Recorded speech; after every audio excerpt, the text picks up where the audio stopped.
Na, sziasztok! Bemutatnák egy nagyon gyors tesztet ebben a gépezettel. Ez egy ilyen hajna levegős szóró, és én most egy ilyen csavarbehajtóként szeretném kipróbálni. Most a kompresszor nyomásom elég lezuhant, itt látszik is rajta.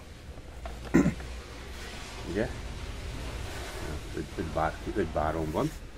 Egyet csavartam, betekertem vele ebbe a, hát mennyi ez a 2 centi, 2,5-es labba, még hozzá ezt a csavart.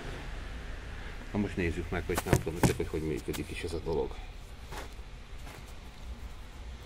Igen, csak mindjárt meg kéne, hogy támasszam egy kicsit ezt a izét, telefont, hogy ne nagyon boruljon el. Na most látszódik, hogy a bár, 5 bár nyomáson van. Biztos fog indulni a kompresszor. Mindjárt megmutatom.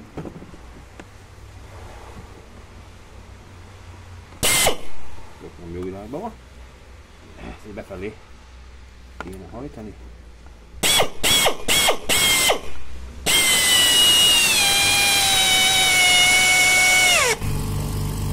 Tessék parancsolni.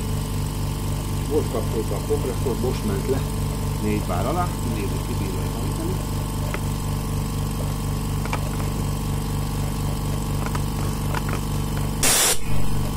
Hát itt nem.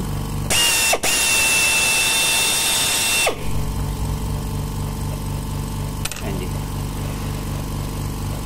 Szóval itt rak, gyerekek.